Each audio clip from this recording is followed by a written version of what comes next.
ఎనిమిదో సచివాలయం ఇది. మీ సచివాలయానికి ఎన్ని పెన్షన్లు? 407 పింఛన్లు. ఓకే, 30వ తారీఖుని మీకు అమౌంట్ పడేది. 31వ తారీఖు సాయంత్రమే మళ్ళీ మీరు వాలంటీర్లకి డిస్ట్రిబ్యూట్ చేసేవారు, వాళ్ళు 1వ తారీఖుని ఇచ్చేసేవారు. కానీ ఈసారి అమౌంట్ పడలేదు మీకు. అసలు ప్రాబ్లం అది, అంతే కదా అన్నారమ్మా? ఇప్పుడు మనకి పెన్షన్స్ ఎంత అమౌంట్ ఇవ్వాలి? మన దాంట్లో 14,49,000 ఇవ్వాలి, అంతే కదండి? ఇప్పుడు ఎంత వచ్చిందమ్మా అమౌంట్? 9,000 పడ్డది సార్. 9,000 పడింది. అదే ఇప్పుడు పడిన అమౌంట్ ఎంతండి? 9,000 పడ్డది. 9,000 పడింది. 14,49,000 రావాలి మీకు. రావాలండి. వచ్చి 9,000 పడ్డది సార్. మరి ఇక్కడ చూస్తే చాలా మంది ఉన్నారు పెన్షన్దారులు. అదే పర్లేదు సార్. అంటే ఇప్పుడు మీకు అమౌంట్ రాలా? ఇప్పుడు స్టిల్ ఈ రోజుకి కూడా ఈ టైంకి కూడా 9,000 వచ్చింది. అవును సార్, నా అకౌంట్లో. అది నేను అడిగేది. అంటే కొంతమంది పింఛన్దారులు మాకు డబ్బులు ఇవ్వలేదని మనం ఫోన్ చేస్తే ఇప్పుడు మీకు వచ్చి ఇవ్వట్లేదా లేకపోతే రాక ఇవ్వట్లేదా అనేది వచ్చారు. మీకు రాలేదు అమౌంట్. ఈ డబ్బులన్నీ ఇంకో సచివాలయానికే రాలేదు అమౌంట్. 9,000 వచ్చిందంట మీ సచివాలయానికి. 9,000 అంటే ఎంతమందికి? ముగ్గురికి వస్తుంది అది ఇవ్వాలి. ఇప్పుడు ఏమైనా అమౌంట్ వచ్చిందా మీకు? అమౌంట్ వేయలేదంటండి ఇంకా. మనకేమో వాళ్ళ మీద వీళ్ళ మీద నెట్టేస్తున్నారు అందరూ. ఇదిగో మా సాక్షి ఛానల్ వారు, ఆయన సాక్షి ఛానల్, సాక్షి పత్రిక ఇప్పుడు ఏదో వాలంటీర్లను ఆపేశారు, తెలుగుదేశం పార్టీ వాళ్ళని ఆపేశారు అని వాళ్ళ పత్రికలోనే వాళ్ళ ఛానల్ని వేస్తూ ఉంటారు, సాక్షి ఛానల్ వారు.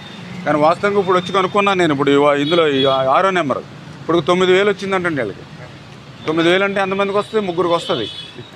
ఇప్పుడు నేను మళ్ళీ అక్కడ సచివాలయంకి వెళ్ళాను, ఏది 8వ నెంబర్కి. అక్కడ వాళ్ళకి 12,53,000 రావాలి. 3,80,000 వచ్చింది వాళ్ళకి.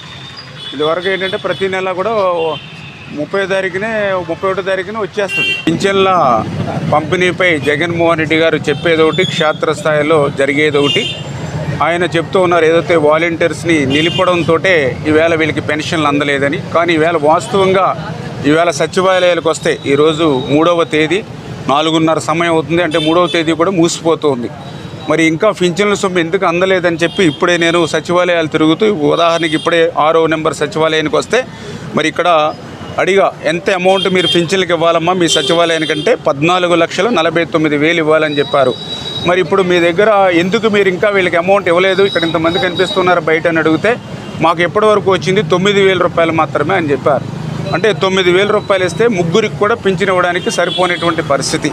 అదేవిధంగా ఇతర సచివాలయాలకి నేను వెళ్ళినా కూడా అక్కడ కూడా కొంతమంది 5%, 10% మాత్రమే మాకు ఇప్పటివరకు జమ అయిందండి, అది కూడా మేము వెళ్ళి తెచ్చుకుని ఇవ్వాలనేటువంటి పరిస్థితి. అంటే ఎప్పుడూ కూడా ప్రతి నెల కూడా 1వ తేదీని పింఛన్లు ఇవ్వాలంటే 31వ తేదీని 30వ తేదీనే సచివాలయాల అకౌంట్లోకి వేస్తే వాళ్ళు డ్రా చేసుకుని 1వ తేదీనే వీళ్ళకి పింఛన్లు ఇచ్చేవారు. కానీ ఈ నెలలో మాత్రం కావాలని ఈ పింఛన్ల సొమ్ము ఏదైతే సచివాలయాలకు వేయలేకపోవడంతో ఈ రోజుకి ఈ సమయానికి కూడా వీళ్ళు పింఛన్లు అందుకోలేనటువంటి పరిస్థితి ఉంది. ఏంటి దీనికి గల కారణం అని చూస్తే మరి ఏదైతే మరి గత 15 రోజుల్లో ప్రభుత్వ ఖజానాకు సంబంధించినటువంటి 22,000 కోట్ల రూపాయలు మరి ఏదైతే జగన్మోహన్ రెడ్డి గారు అంటే రేపు గవర్నమెంట్ వస్తుందో పోతుందో తెలియదు, మనం చక్కపడాలనేటువంటి ఆలోచనతో తన కాంట్రాక్టర్లు ఎవరైతే అనుసీలు ఉన్నారో మరి వాళ్ళకి దొడ్డిదారిన బిల్లులు చెల్లించడంతో ఈవేళ ప్రభుత్వ ఖజానాలో పెన్షన్లకి డబ్బులు ఇవ్వడానికి లేకపోవడంతోనే ఇటువంటి పరిస్థితి, దుస్థితి ఈరోజు వచ్చినటువంటి స్థితి. అందుకే మేము తెలుగుదేశం పార్టీ తరఫున డిమాండ్ చేస్తూ ఉన్నాం, ఏదైతే ఆ వృద్ధులు, వితంతులు, దివ్యాంగులు ఎవరైతే ఉన్నారో మరి వాళ్ళందరికీ కూడా ఇంటింటికి వెళ్ళి పింఛన్ అందజేయాలి. ఏదైతే ఎలక్షన్ నిమిత్తం ఈ 2 నెలలు ఎలక్షన్ కమిషన్ వాలంటీర్లు దూరంగా పెట్టమన్నా ఈవేళ సచివాలయంలో ఈవేళ 400 పింఛన్లు ఉన్నాయని చెప్పారు. మరి ఇందులో 10 మంది సిబ్బంది ఉన్నారు. ఒక్కొక్క సిబ్బంది 40 పింఛన్లు తప్పున ఇస్తే 10, 40, 400, 40 పింఛన్లు ఒక సిబ్బంది అంటే ఖచ్చితంగా 2 రోజుల్లోనే ఇంటింటికి పట్టుకెళ్ళవచ్చు. అయినప్పటికీ అవకాశం ఉన్నప్పటికీ కూడా మరి వృద్ధుల్ని, వితంతుల్ని, దివ్యాంగుల్ని అందరినీ కూడా సచివాలయాలకు రప్పించాలి, వాళ్ళని కష్టపెట్టాలి, వాళ్ళని ఎండల్లో నిలబెట్టాలి, వాళ్ళ సమస్యలు పడిపోవాలి, అవి చూసి మరి నేను ప్రతిపక్షాల మీద తోచేసి ఆనందపడాలనేటువంటి పైశాచికమైనటువంటి ఆనందం వేళ జగన్మోహన్ రెడ్డి గారు పడడం కరెక్ట్ కాదు. ఇమ్మీడియట్లీ ఆ యొక్క సిబ్బంది ద్వారా ఇంటింటికి వాళ్ళు పింఛన్ అందజేయాలని చెప్పేసి డిమాండ్ చేస్తూ ఉన్నాం. వాళ్ళ తరపున మేము పోరాడడానికి సిద్ధంగా మేము ఉన్నామని చెప్పి మీ ద్వారా తెలియజేసుకుంటూ మేము కూడా అందరికీ కూడా ఒక భరోసా కూడా ఇస్తూ ఉన్నాం ఎవరైతే పింఛన్దారులకి. ఏదైతే రేపు మే 13వ తేదీన ఎన్నికలు జరుగుతూ ఉన్నాయి, జూన్ 4వ తేదీన కౌంటింగ్ జరుగుతుంది. జూన్ మరి మొదటి వారంలోనే చంద్రబాబు నాయుడు గారు ముఖ్యమంత్రిగా ప్రమాణ స్వీకారం చేయబోతూ ఉన్నారు. ఖచ్చితంగా జూలై